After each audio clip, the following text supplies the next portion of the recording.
Assalamualaikum dan apa khabar? Selamat datang ke berita otomotif dunia dan tempatan daripada FTV. Ini tempat satu-satunya channel yang membawa berita tempatan dan otomotif dunia setiap hari. Jadi hari ini kita mulakan dengan berita antarabangsa. Nampaknya macam ada satu pergolakan yang sedang berlaku di Volkswagen. Kita tengok dia punya media website ni. Mula-mula kita tengok ada Volkswagen terpaksa minta maaf kerana ada banyak orang bantai dia dekat social media lah, kerana satu video yang diletakkan di Instagram. Kemudian kita tengok di sini ni berita besar ni 9 hari bulan hari tu, Ketua Pegawai Eksekutif kumpulan Volkswagen dan juga jenama Volkswagen itu sendiri, Dr. Herbert Diess, terpaksa meminta maaf kepada lembaga pengarah Volkswagen. Kemudian mereka mengumumkan bahawa Dr. Stefan Sommer telah meninggalkan syarikat dan Herbert Diess telah digantikan oleh Ralf Brandstatter di jenama Volkswagen itu. Herbert Diess ni dia Ketua Pegawai Eksekutif kumpulan Volkswagen dan juga jenama Volkswagen, jadi dia telah terpaksa melepaskan tugasannya di jenama Volkswagen itulah. Dan ini memang nampak macam ada kecoh, so saya pun mula mencarilah maklumat tentang benda ni. First kali kita tengok dia punya press release ni sendirilah. Di dalam press release ni dia tak cakap apa sebabnya minta maaf, cuma dia kata dia membuat statement mengenai the supervisory board lah, dan dia telah minta maaf. Jadi bila kita cari balik dapatkan ceritanya, ini dia ceritanya rupanya. Mengikut laporan Financial Times ni minggu lepas, Dr. Diess memberitahu beribu pengurus Volkswagen bahawa maklumat rahsia mengenai masalah-masalah teknikal yang menyebabkan Volkswagen Golf 8 ni lambat delivery dia, dan juga ID3 juga lambat. ID3 ni of course kereta elektrik Volkswagen lah. Dan dua perkara ini dikatakan telah mengikut laporan, Dr. Diess memberitahu pengurus Volkswagen bahawa maklumat confidential ni telah dibocorkan oleh lembaga pengarah. Ini menyebabkan dia marah lah. So itu yang dia dipaksa untuk meminta maaf. Dan the same day dia telah tugasannya sebagai Ketua Pegawai Eksekutif jenama Volkswagen tu telah diambil balik dan diserahkan kepada Ralf Brandstatter. So Ralf Brandstatter ni was the Chief Operating Officer, Ketua Pegawai Operasi untuk kumpulan Volkswagen, untuk jenama Volkswagen, dan dia telah diberi sekarang kuasa sebagai Ketua Pegawai Eksekutif di situ. Tapi yang menariknya kalau kita tengok di sini, sehari selepas dia diumumkan terpaksa melepaskan jawatannya di jenama Volkswagen, terus diumumkan pada 10 hari bulan bahawa ID3 akan mula diserahkan kepada pembeli pada bulan September. Jadi kita tengok ID3 ni memang platform elektrik pertama Volkswagen, dan ianya satu yang dikatakan kritikal lah. Dan ID3 ni juga sebenarnya inisiatif daripada Herbert Diess juga. Jadi memang inisiatif daripada Herbert Diess ialah menjadikan Volkswagen lebih hijau lah, dan tenaga elektrik dijadikan satu fokus utama, salah satu fokus utama Volkswagen. Herbert Diess ni datang daripada BMW sebelum ni. Dia mula sebagai brand manager lah untuk Volkswagen dan kemudian naik jadi CEO group. So di sini kita lihat bagaimana sukarnya untuk sebuah syarikat, walaupun sebesar Volkswagen, sebuah syarikat kereta terbesar di dunia, pun struggle terpaksa bergelut untuk menghasilkan kereta elektrik. So ini dikatakan akan dilancarkan bulan September ni, diserahkan untuk pembeli pertama pada bulan September, dan harga bermula bawah 40,000 euro. Jadi 40,000 euro ni satu titik harga yang sangat penting di Eropah, kerana di situ, terutamanya di Germany lah, kerana insentif untuk kereta-kereta elektrik ataupun kereta hijau di bawah harga 40,000 euro sangat banyak. Jadi kita tengok di sini bahawa Germany memang ada big push untuk kereta elektrik sekarang. Baru-baru ini Angela Merkel, Chancellor Germany, telah mengumumkan bahawa setiap petrol station wajib ada charging port. Jadi untuk charging port ni mereka akan berbelanja 130 bilion euro. Itu banyak.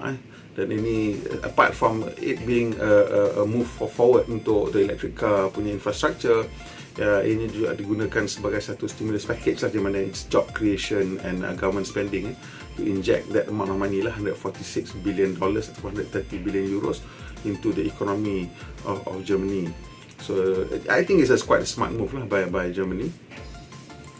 Dan bila kita tengok ni, CNN Business pula mengatakan Germany hands out cash for electric cars. So asalnya insentif untuk kereta elektrik ni lebih kurang dalam 3,000 euro, tapi kini dia dah double kepada 6,000 euro. Dan apabila dicampurkan dengan subsidi yang diberikan oleh syarikat pengeluar, ianya dikatakan mungkin sebanyak 9,000 euro, 40,000 lebih untuk dia punya insentif.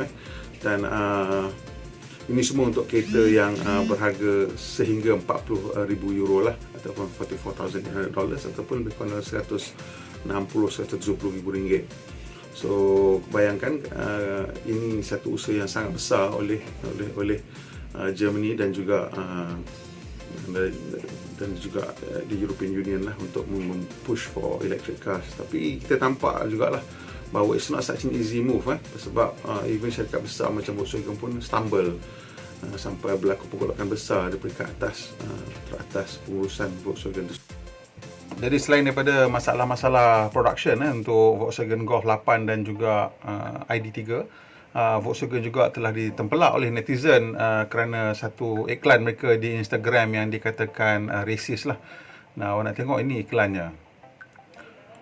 Jadi iklan ni berdurasi lebih kurang 10 saat dan dalam durasi 10 saat itu sebenarnya ianya menunjukkan yang mereka katakan racist tu ialah kerana tangan yang memanipulasi ialah tangan berwarna putih, dan orang yang dimanipulasi ialah yang berwarna kulit gelap lah, warna hitam. Dan juga satu lagi di pengakhir ini dia keluar tangan, nak tunjuk tangan sekali tu sebelum nak keluar the new Golf tu. Perkataan yang keluar ataupun huruf yang keluar pada sini ialah NEGER. NEGER ialah nigger dan berwarna hitam dalam bahasa Jerman, tapi bunyi juga sama seperti the N-word kat Amerika Syarikat. So kita tak tahu sama ada Volkswagen sengaja nak racist, tapi saya rasa tak lah, tapi itulah ceritanya. Dan satu lagi yang menjadi isu ni, kira hebat jugalah, iklan 10 saat dia macam-macam netizen boleh jumpa. Nama kedai ni, kedai depan di mana Volkswagen parking kereta ni, nama dia Petit Colonne. Petit Colonne ni memang is an actual, sebenarnya memang ada sebuah kedai nama Petit Colonne ni yang di Buenos Aires, Argentina, dan ianya bermaksud little settler or little colonist. Well, itulah dia antara masalah-masalah yang dia dihadapi oleh Volkswagen sekarang. Tapi Herbert Diess kekal sebagai pegawai eksekutif kumpulan Volkswagen. So bila kita tengok cerita-cerita pasal kereta Volkswagen ni, ada juga satu berita yang bagus kalau kita tengok kat sini, ialah dia punya pengumuman dengan Ford. Jadi Ford dengan Volkswagen ni hari tu dah ada buat pengumuman bahawa mereka akan buat joint venture, tapi hari ni dia bagi lebih banyak sikit detail lah mengenai apa yang berlaku. Jadi dia dikatakan yang jelas pada beberapa perkara. Jadi yang pertama ialah Volkswagen akan menghasilkan city van, dan ianya akan dibeli oleh Ford, dan Ford akan jual sebagai produk mereka. Dan kemudian Ford pula akan menjana van 1 tan, dan Volkswagen pula akan beli dan jualkan sebagai jenama mereka.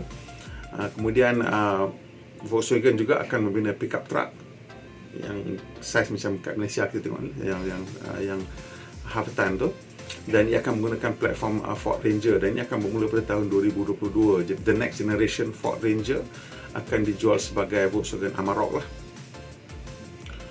Jadi Ford juga dikatakan akan membeli sebanyak 600,000 unit lebih platform elektrik baru lah, Volkswagen punya modular electric drive toolkit. That's the name yang Volkswagen bagi untuk dia punya electric platform lah. So ini akan menjadikan ianya salah satu platform elektrik yang paling penting lah, pasal Ford kata dia akan beli lebih kurang 600,000. Volkswagen sendiri saya rasa akan boleh menjual lebih kurang Macam itu jugalah setidak-tidaknya, pasal saya tak silap saya, dia punya anggaran untuk Volkswagen ialah mereka akan menjual sehingga 300,000 unit setahun kereta elektrik bermula daripada 2025, tak silap saya lah. Dan ini menunjukkan bahawa kalau Volkswagen dengan Ford bergabung, katalah Volkswagen boleh menjual lebih kurang dalam 1.2 juta unit platform, dan Ford mereka hampir mencecah 2 juta unit daripada satu platform elektrik. Dan ini mungkin akan menjadikan ianya sangat viable lah secara ekonomi, scale, dan ini akan menjadikan electric cars more commonplace, especially bila kita dah share platform macam ni. Kita tengok dia jadikan satu yang lebih standardized. Saya percaya syarikat-syarikat lain juga sedang mematikan ini dan melihat bagaimana mereka juga akan terpaksa bergabung, pasal Ford dengan Volkswagen bukan nama kecil, dan ini satu nama yang sangat besar. Dan yang menariknya, salah satu lagi jenama besar dalam industri kereta elektrik ni yang ramai orang mungkin tak tahu ialah Hyundai. Hyundai Kona merupakan salah satu kereta elektrik paling popular di pasaran-pasaran yang penting lah, seperti di Eropah dan juga di Amerika Syarikat pun popular. Tapi ada limitation dari segi delivery and production lah. Kat situ nampaknya the bottleneck in terms of production, mungkin battery supply ni makin menampak lebih jelas lagi lah sekarang. Seterusnya kita tengok ada berita lagi mengenai kereta elektrik juga, iaitu saham Tesla. Saham Tesla naik melepasi $1,000. Wah.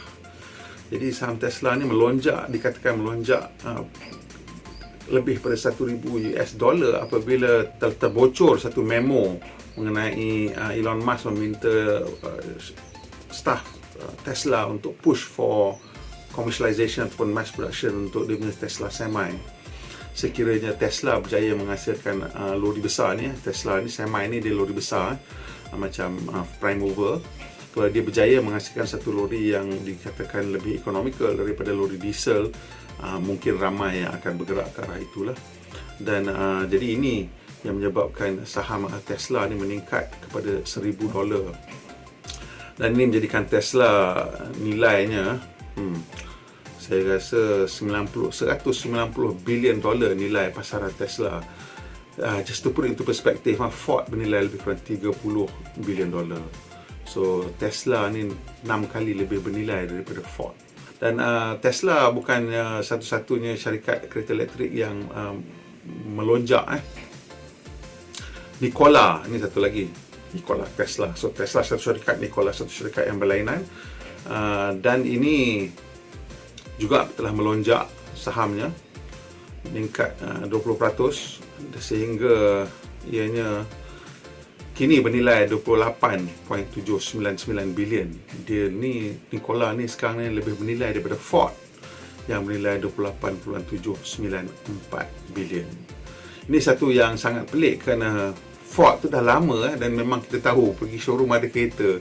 Nikola ni belum lagi satu pun menghasil sebuah kereta pun belum lagi.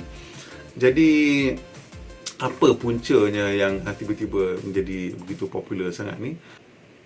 Pada awal bulan ini, Trevor Milton, dia punya big boss dekat Nikola, mengatakan mereka akan membuka tempahan untuk Nikola Badger, pickup truck Badger ni pada Jun 29. Okey, ini satu yang pengumuman yang of course menarik lah, pasal ia akan menjadi pickup truck elektrik pertama dan mengalahkan Cybertruck daripada Tesla yang belum lagi nampaknya tahu bila akan dihasilkan. Dan ini menunjukkan mereka di hadapan. Tapi masalahnya Nikola ni tidak mempunyai fasiliti untuk menghasilkan kenderaan. Mereka masih lagi belum boleh menunjukkan di mana mereka akan menghasilkannya lah. So ini yang menyebabkan ramai orang kata, betul ke benda ni akan berlaku? Tapi ini pula ceritanya, baru-baru ni, lepas 2-3 hari selepas pengumuman tersebut, dikatakan 3 OEM berminat untuk joint venture dengan dia lah untuk menghasilkan Badger pickup truck. Walaupun kita tak diberi siapa nama OEM tersebut, tapi inilah yang dikatakan melalui laporan yang dikeluarkan oleh Reuters yang juga again quoting Milton juga, Trevor Milton. Dan this is interesting lah. Dan Nikola ni dia ada dua option. Mereka sedang mengusahakan battery electric vehicle ataupun BEV, dan juga satu lagi ialah fuel cell vehicle FCV. Jadi yang fuel cell vehicle kita tahu ia menggunakan sel bahan api yang menjana kuasa elektrik menggunakan hidrogen. So hydrogen fuel cell dengan BEV ni ada dua option lah. Tapi untuk most European and American punya OEM, dia orang tak berminat dengan fuel cell ni. Jadi fuel cell ni macam sedang diusahakan oleh Korea dengan Jepun for reasons yang kita akan discuss lah, because memang in the future sebanyak futurist kata kita akan mengalami perubahan daripada hydrocarbon kepada hydrogen, daripada hydrocarbon based economy kepada hydrogen based economy. Kerana hidrogen ialah sumber yang paling banyak di alam semesta ni, dan kalau kita guna hidrogen sebagai bahan api, tak habislah benda tu. Pasal ianya akan boleh mudah dikitar semula bila kita bakar hidrogen ataupun gabungkan ia dengan oksigen untuk menjana elektrik ataupun menjana haba. Ia akan menjadi air, dan air itu boleh kita pecahkan kembali menjadi hidrogen, dan ianya akan boleh berkitar lah. Tapi di Jepun mereka berminat dengan fuel cell lah. Itu kita akan buat satu episod lain lah, cerita kenapa Jepun minat dengan fuel cell dan Eropah tidak berminat sangat. Okey, ni ada kembali ke berita tempatan lah. Ini satu tawaran yang paling besar sekali saya tengok untuk buat masa ni. Hyundai menawarkan rebate sehingga RM18,000 untuk model-model tertentu. Tapi hujung minggu ni saja tahu, antara hari ni Jumaat sampai hari Ahad 12, 13, 14. Cuma satu hari 12 hingga 14 bulan Jun. Jadi kalau awak berminat sama mana-mana model Hyundai, pergi tengok, pasal dia tak beritahu kita model mana yang akan dapat rebate RM18,000 tu. So pergilah dan dapat ada all sorts of free gift lah juga. Tapi jangan lupa sekarang kita masih lagi bawah PKP. Jadi untuk pergi ke sana awak perlu buat appointment. So tolong cari the nearest showroom, contact number dia dan call dan dapatkan appointment. Jadi appointment bermula daripada pukul 9 pagi sampai pukul 5 petang. Dan setiap slot tu selama 2 jam Kalau awak dapat pukul 9, 9 sampai 11, 11 sampai 1, 1 sampai 3, 3 sampai 5. So pastikan awak dapatkan slot dulu untuk pergi melawat, pasal dia ada limitation, ada had berapa jumlah orang yang boleh berada di dalam bilik pameran mengikut garis panduan yang dikeluarkan oleh Kementerian Kesihatan dan juga Majlis Keselamatan Negara. Jadi awak pastikan awak telefon mereka dulu. Jadi untuk nak tahu di mana yang mana yang terdekat dengan anda, just masuk ke Google dan type Hyundai Malaysia, akan keluar dia punya website dia. So di situ awak boleh pergi booking lah di situ. Ataupun kalau awak nak call, boleh call 0376282500. Ada number kat sini boleh call dan pergi buatkan arrangement untuk awak punya appointment. Seterusnya kita sambung dengan berita tempatan. Ini pengumuman daripada Petronas. Datuk Sri Syed Zainal Abidin Tahir telah bersara daripada Petronas.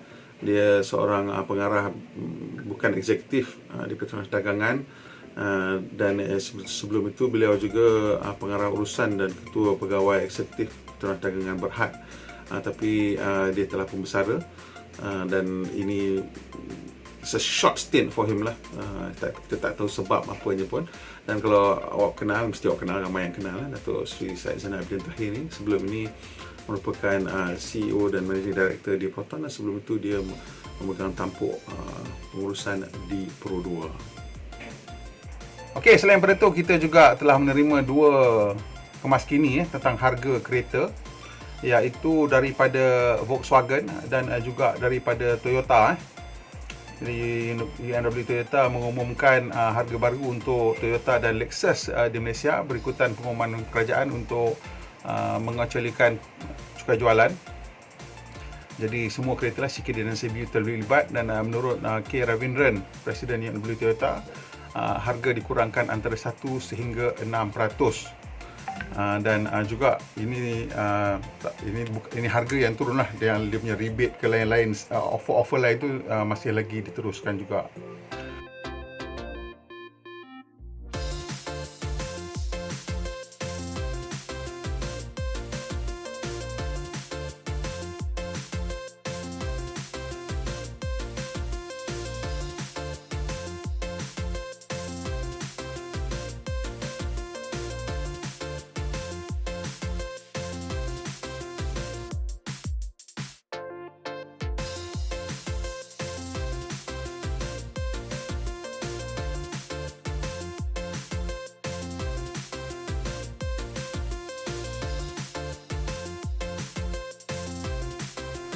Di manakala untuk Volkswagen pula, mereka mengumumkan pengurangan harga sehingga RM9,484. Dan ini dia harga-harga baru kereta mereka. Jadi saya tak nak baca semua, tengok sendirilah. Jadi jadi Volkswagen ada kereta yang CBU dan CKD. Kereta yang dipasang tempatan ialah Polo, Vento, Tiguan dan Passat. Di mana Golf pula, yang R-Line, GTR dan R semuanya fully imported.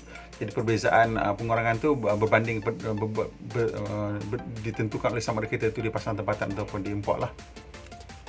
Jadi untuk pengurangan tax exemption ni, untuk Tiguan pengurangan sehingga RM3,881, Passat RM6,133 dan RM4,884 untuk Golf R-Line.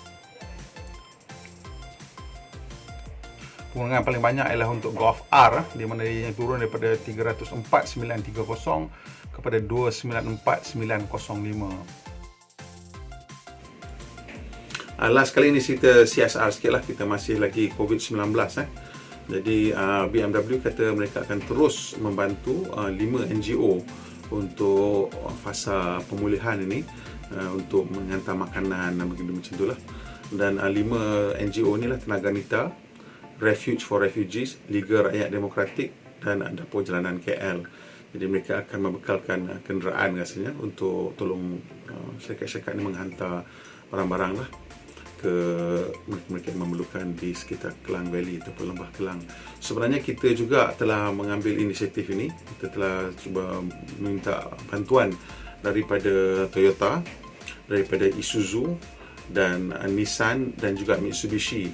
Jadi 4 syarikat ni telah membantu FTV untuk meminjamkan pickup truck, dan kita telah guna pickup truck tu untuk menghantar bekalan makanan di sekitar Lembah Kelang dan juga sampai ke Kedah paling jauh kita pergi. Jadi ini satu usaha yang sangat penting sebenarnya masa MCO tu, dan saya juga membuka mata saya lah dan melihat bagaimana keadaan mereka-mereka yang sangat memerlukan. Jadi nantikan kita akan buat satu laporan khas menunjukkan bagaimana keadaan ni. Yang paling saya rasa tersentuh sekali ialah kerana mereka sangat memerlukan, dan kalau kita tengok mereka di luar mungkin kita tak nampak macam dia susah sangat, tapi because they are people with dignity, dia tak ada tunjuk macam dia susah sangat, sedih, komplain, tak. Tapi dia orang sangat-sangat berterima kasih dan sangat gembira untuk menerima bekalan makanan. Kita tengok ini bukan tempat kita tengah perang ke apa ke, tapi dapat beras, gula, tepung, minyak, dia punya happy-nya,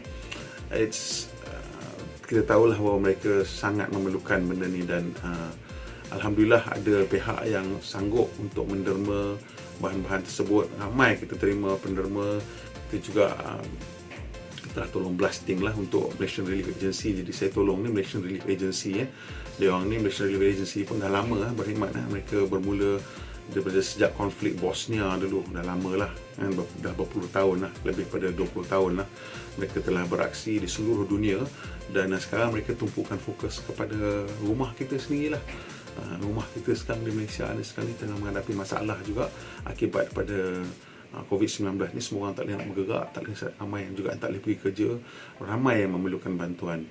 Jadi dalam tempoh pemulihan ini pun masih lagi ramai yang memerlukan bantuan, kerana baru nak mula kerja, dan kerja pun setengah tu tak pasti, setengah tu overtime dah tak ada. Jadi bila overtime tak ada, ramai yang kerja gaji bulan, gaji hari, gaji minggu ni dia orang memerlukan overtime untuk survive. Jadi bila overtime pun dah tak ada, setengah-setengah industri tu permintaan dah berkurangan sangat-sangat. Jadi mereka mungkin terpaksa forgo certain things lah, sama ada tak bayar elektrik ke untuk makan, ataupun bayar elektrik tapi makanan kena kurangkan. Jadi ini semua rakyat macam biasa, kita tengok nampak macam kita nampak, kita kenal ini keadaan kita. Cuma kita ni mungkin bernasib baik sikit je yang kita belum sampai ke tahap itu, dan tidak perlu berlapar atau tidak perlu ikat perut. Jadi saya harap kalau awak rasa tergerak nak menderma tu, pergi lawatlah laman sesawang Malaysian Relief Agency dan tolong bagikan sumbangan anda. Bukan Emirates saja, mana-manalah awak suka Mercy Malaysia, awak pergi mana-mana yang awak suka, tolong pergi donate lah. Tapi yang saya tengah tolong sekarang ialah MRA, dan saya minta awak pergi ke situ lah kalau boleh. Baik, kalau awak suka yang mana-mana lain pun sama aja, tak kisah. Nak pergi hantar sendiri pun tak apa, kerana ini sangat-sangat membantu dalam keadaan sekarang. Okey, sampai situ saja berita kita hari ini.